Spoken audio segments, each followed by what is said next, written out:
Welcome to AI Business Autopilot. In this video, we're going to look at how to document, test, and hand off AI systems so your clients don't accidentally break them in the first week. If you build automations, chatbots, AI assistants, or internal tools for clients, this framework will help you ship systems that survive real users and keep generating results.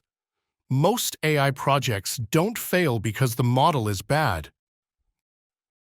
They fail because once the client gets access, they click around, change things, or drop the system into a messy, real-world context. No one shares the same mental model of how it works, so small changes ripple into big issues.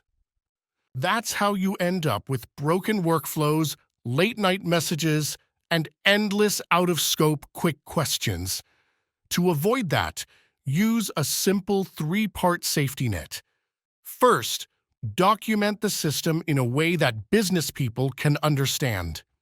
Second, test it hard before you ever hand it over. And third, design a proper handoff so clients feel confident using it without pushing it beyond what it can safely do. Let's walk through each step.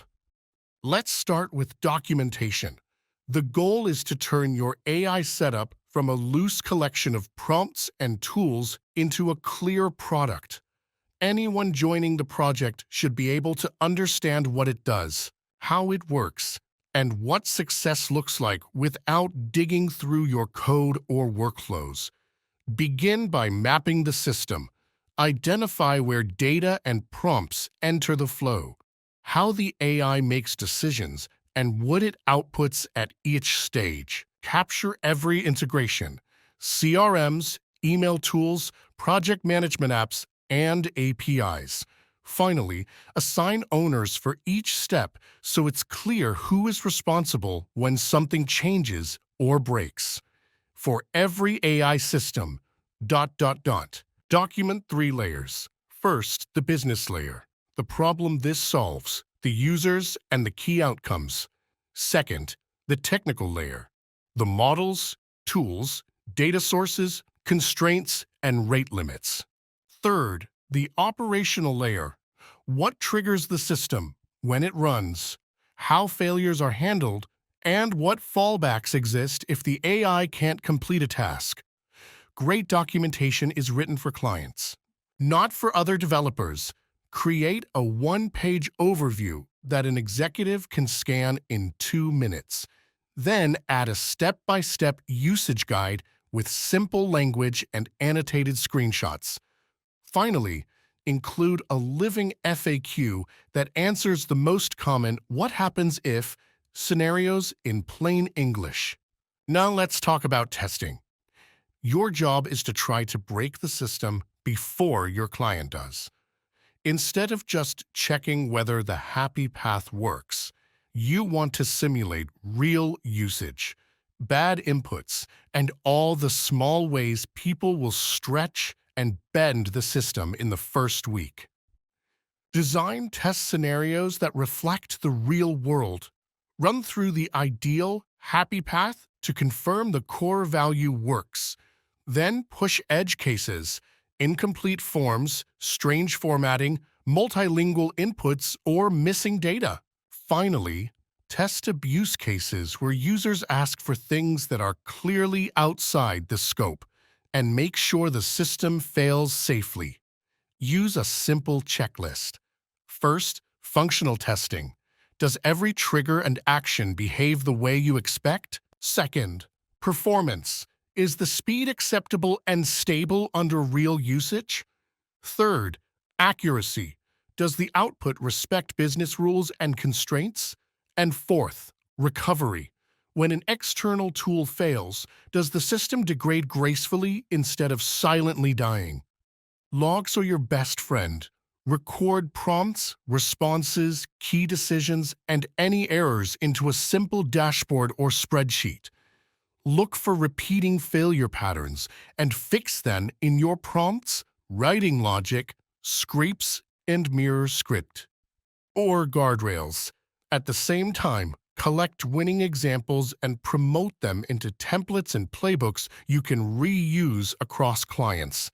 With documentation and testing in place, you're ready for the handoff.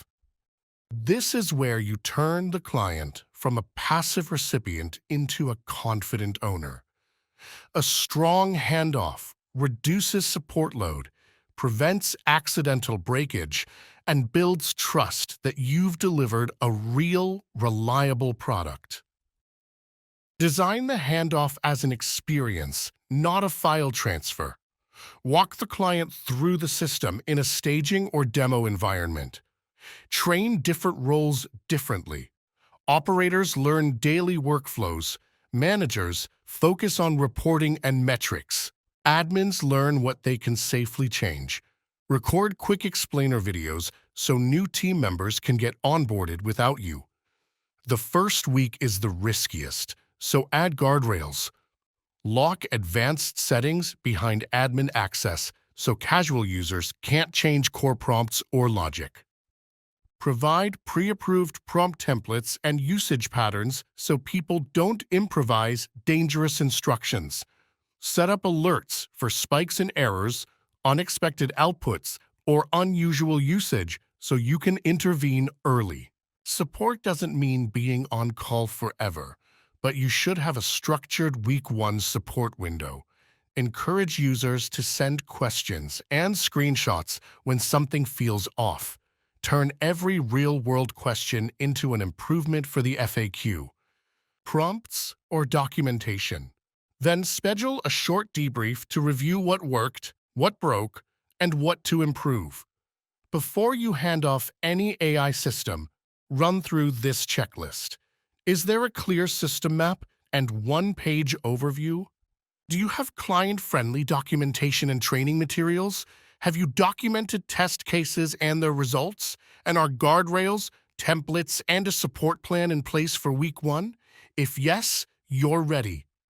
Thanks for watching AI Business Autopilot. If this was helpful, like the video, subscribe, and share it with someone who builds AI solutions for clients. In the description, you'll find a summary and a basic handoff checklist you can adapt for your own projects. See you in the next video.